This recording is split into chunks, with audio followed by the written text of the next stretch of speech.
राधे राधे। राधा रानी की कृपा आप सब पर सदा बनी रहे। आप सभी को वट सावित्री व्रत की हार्दिक शुभकामनाएं। आज की इस वीडियो में हम वट सावित्री व्रत की घर पर पूजा कैसे करें उस बारे में जानेंगे।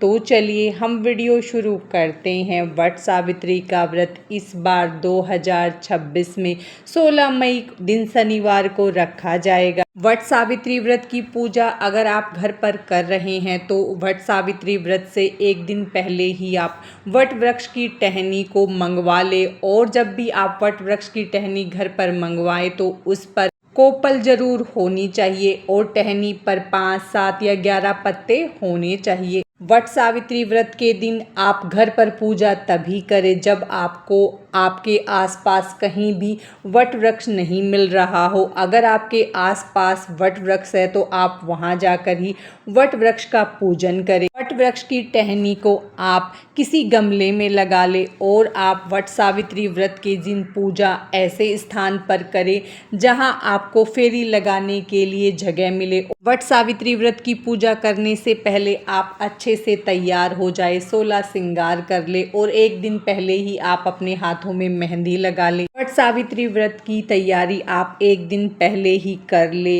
और वट सावित्री व्रत के दिन आपको जहां पर पूजन करना है पहले उस स्थान को आप अच्छे से साफ कर ले। आप चाहें तो हल्दी गैरू से लीप कर चौक पूर सकते हैं। गैरू से लीप कर हमने यहाँ पर चौकी लगा ली है। चौकी पर हमने लाल रंग का वस्त्र बिछा लिया और हमने गैरू से लीप कर और चौक पूर कर उस पर हमने वट वृक्ष की स्थापना कर। अब हम चौकी पर कलश स्थापना करेंगे तो उसके लिए हम थोड़े से अक्षत रखेंगे। आप चाहें तो कोई भी अनाज रख सकते हैं। अब हम कलश स्थापना के लिए कलश लेंगे। कलश आप मिट्टी का, तांबे का, पीतल का जो आपके पास उपलब्ध हो वो ले सकते हैं। कलश के कंठ पर मोली बांधे और उस पर रोली, हल्दी या चंदन से स्वास्तिक बना ले और कलश के अंदर एक सुपारी, हल्दी की गांठ, लौंग, इलायची डाल ले और उसे शुद्ध जल से भर ले। कलश में आम या अशोक के 5 या 7 पल्लव डाले और उन्हें हल्दी या रोली से टीक ले। उसके बाद कलश पर हम पूर्ण पात्र रखेंगे। हमने यहाँ इसमें तिल डालकर रखे हैं क्योंकि अमावस्या के दिन काले तिल का विशेष महत्व होता है। अगर आप चाहें तो इसे किसी भी अनाज से भरकर रख सकते हैं। इस तरह से हमने कलश तैयार कर लिया है। इसे हमने जो अक्षत की ढेरी बनाई है उस पर रखेंगे और उसके ऊपर हम एक घी का दीपक जला देंगे। इस तरह से हम दीप कलश की स्थापना करेंगे। आप चाहें तो कलश पर नारियल भी रख सकते हैं और अलग से दीपक की स्थापना कर सकते हैं। इसके बाद हम वट वृक्ष का एक पत्ता लेंगे, उस पर थोड़े से अक्षत रखेंगे और हम गौरी गणेश की स्थापना करेंगे। वट सावित्री व्रत वाले दिन वट वृक्ष के पत्तों के गहने बनाकर पहने जाते हैं। अगर आपको गहने बनाने आते हैं तो आप पत्तों से गहने तैयार कर ले।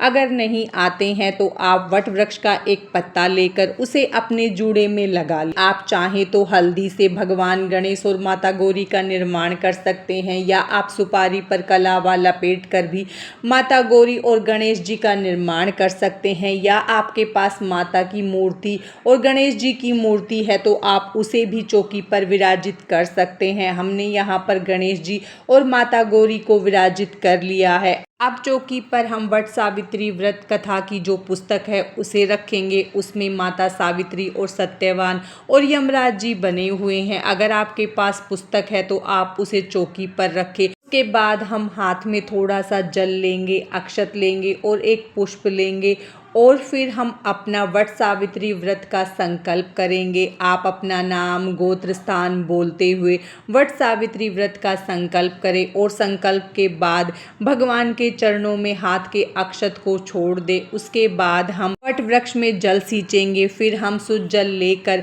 स्नान की भावना करवाते हुए चौकी पर विराजित सभी देवी देवताओं का हम स्नान करवाएंगे। अब सबसे पहले हम भगवान गणेश का पूजन करेंगे। भगवान को रोली हल्दी से तिलक करेंगे, अक्षत समर्पित करेंगे, जनेऊ समर्पित करेंगे और वस्त्र स्वरूपी कलावा समर्पित करेंगे। फिर हम माता गौरी को रोली से तिलक करेंगे और फोटो में विराजित सभी को तिलक करेंगे और हमने जो कलश स्थापना की है उस पर भी हम तिलक करेंगे, दीपक को भी हम तिलक करेंगे। फिर हम वट वृक्ष को भी तिलक करेंगे। सभी को हम अक्षत समर्पित करेंगे और फिर सभी को हम वस्त्र स्वरूपी कलावा समर्पित करेंगे। वट वृक्ष को हम जनेऊ समर्पित करेंगे। जो हमने ऐपन तैयार किया था चावल और हल्दी मिलाकर, या फिर आपने गेहूं के आटे और हल्दी से जो ऐपन तैयार किया है उसकी छाप हम वट वृक्ष पर लगाएंगे। तो आप वट वृक्ष के 5, 7 या 11 पत्तों पर ऐपन से छाप लगा दें। बरगद की टहनी पर भी हम 5 या 7 जगह ऐपन से छाप लगा देंगे।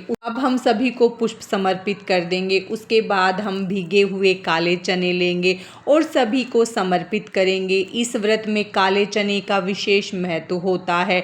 इन्हीं चनों को खाकर हम अपना व्रत खोलते हैं। तो हम सभी को काले चने का भोग लगाएंगे। फिर आपके यहाँ जो भी पकवान बनते हो उनका आप भोग लगाएं। हमने यहाँ पर पूरी और पुए बनाए हैं। उसके बाद हम मिठाई समर्पित करेंगे। आपके पास जो भी मीठा हो आप वो समर्पित करें। फिर हम श्रृंगार का सामान समर्पित करेंगे। उसके बाद हम माता गौरी को श्रृंगार का सामान समर्पित करेंगे। श्रृंगार का सामान आप 5, 7, 11 ले सकते हैं या 16 भी रख सकते हैं। उसके बाद हम ऋतुफल समर्पित करेंगे। वट सावित्री व्रत के दिन दान के लिए हम कुछ सामान निकालेंगे। तो आप सूट या साड़ी ले सकते हैं, या एक दुपट्टा ले सकते हैं, या ब्लाउज पीस ले सकते हैं, और एक रुमाल या गमछा ले और उस पर कुछ दक्षिणा जरूर रखें। इनका हमें दान करना है। उसके बाद हम परिक्रमा करेंगे। तो इस दिन वट वृक्ष की परिक्रमा की जाती है। तो आप कच्चे सूत से परिक्रमा कर सकते हैं या फिर आप कलावे से परिक्रमा कर सकते हैं। अब हम यहाँ पर कच्चा सूत लेंगे। हम कच्चे सूत से परिक्रमा करेंगे। तो परिक्रमा करने के लिए हम हाथ में कच्चा सूत लेंगे और थोड़े से भीगे हुए चने लेंगे, जिससे हम अपनी परिक्रमा गिन सके। और हम सिंदूर की डब्बी लेंगे। आप परिक्रमा अपने सामर्थ्य के अनुसार लगा सकते हैं। अगर आप में सामर्थ्य है तो आप 108 वट वृक्ष की परिक्रमा लगा सकते हैं, या आप 5, 7, 9, 11, 51 लगा सकते हैं। परिक्रमा शुरू करेंगे तो हम कच्चे सूत को वट वृक्ष में लपेटेंगे। हमें उसकी गांठ नहीं लगानी है और हम अपनी परिक्रमा शुरू करेंगे। परिक्रमा शुरू करते समय हम वट वृक्ष पर रोली से तिलक करेंगे और जब हमारी परिक्रमा पूर्ण हो जाएगी तो हम अपना चना वहां पर रखेंगे। इस तरह से हम जितनी परिक्रमा लगाना चाहते हैं हम अपने चने रखते जाएंगे, जिससे हम अपनी परिक्रमा गिन सके। इस बार भी हमारी परिक्रमा का एक चक्कर पूरा होगा। हम रोली से वट वृक्ष को तिलक करेंगे। इस तरह से हम परिक्रमा लगाएंगे। अगर बीच में हमारा कलावा या कच्चा सूत खत्म हो जाता है तो हम उसे वहीं पर वट वृक्ष पर लपेट देंगे और अपनी परिक्रमा पूर्ण करेंगे। परिक्रमा आप या तो पूजा के बीच में लगा सकते हैं, या आप भगवान की आरती करने के बाद भी परिक्रमा लगा सकते हैं। उसके बाद हम धूप दिखा देंगे। फिर हम छोटा सा हवन करेंगे। हवन के लिए हम हवन सामग्री लेंगे और कपूर लेंगे। आप चाहें तो सिर्फ कपूर से हवन कर सकते हैं।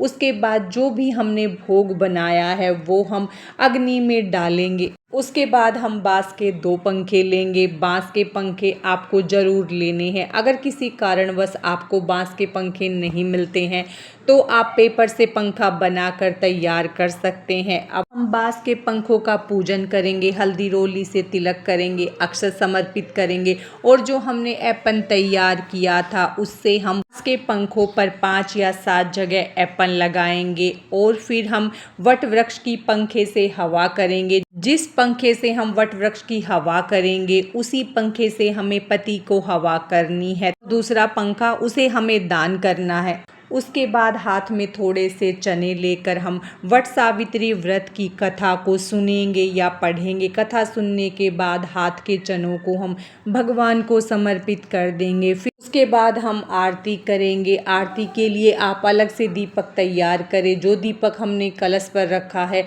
उसे हम नहीं हिलाएंगे। फिर हम सभी की आरती करेंगे। आरती करने के बाद हम हाथ जोड़कर भगवान से पूजा में हुई गलतियों के लिए क्षमा याचना करेंगे और माता से प्रार्थना करेंगे कि वो हमारा सुहाग सदा बनाए रखे और हमारे घर पर अपनी कृपा बनाए रखे। इस बाद हम सुहाग लेंगे। उसके लिए आपने जो नया सिंदूर लिया है उसे आप माता गौरी को 5 या 7 बार अर्पित करें। फिर आप अपनी शादी की चुनरी जो आपने ओढ़ रखा है उसका पल्ला या साड़ी का पल्ला लेकर जितनी बार भी माता गौरी को आपने सिंदूर अर्पित किया है उतनी बार ही सिंदूर लेकर अपनी मांग में 5 या 7 बार जितनी बार आपने अर्पित किया है उतनी बार भर ले।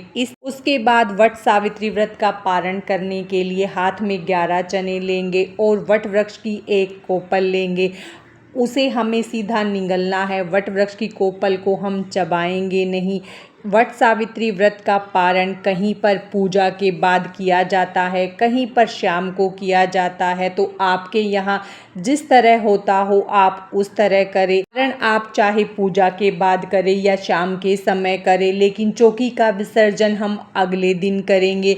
जो हमने दान के लिए सामान निकाला है उसे हम लेंगे और श्रृंगार का सामान जो हमने अर्पित किया है उसमें से थोड़ा सा सामान हम माता का आशीर्वाद समझकर अपने पास रखेंगे। बाकी सामान और दक्षिणा को हम किसी पंडिताइन को दान दे देंगे। अगर आप किसी के पैर छूते हैं तो उसको भी आप ये दान दे सकते हैं। चौकी का विसर्जन आप अगले दिन सुबह नहा धोकर करें। आपने जो भोग प्रसाद चढ़ाया है उसमें से हम कुछ दान कर देंगे और कुछ को हम प्रसाद रूप में ग्रहण करेंगे और जो पुष्प हमने अर्पित किए हैं उनका हम भूमि विसर्जन कर देंगे और कलश के जल को हम अपने पूरे घर में छिड़क देंगे और जो बाकी जल बचा है उसे हम पौधों में डाल देंगे। फूल पत्ते सब हम भूमि विसर्जन कर देंगे। पुस्तक को हम उठाकर रख लेंगे और चौकी हटाकर वहां पर थोड़ा जल छिड़क देंगे। जिस वट वृक्ष की टहनी का आपने पूजन किया है उसे आप गमले में रखा रहने दें या आप साइड में रखकर उसे सुखा ले। जब सूख जाए तो उसे आप भूमि विसर्जन कर या किसी देव वृक्ष के पास उस टहनी को आप रख कर आ सकते हैं। ये हमारी वट सावित्री व्रत की पूजा विधि थी। आज की इस वीडियो में बस इतना ही। राधे राधे।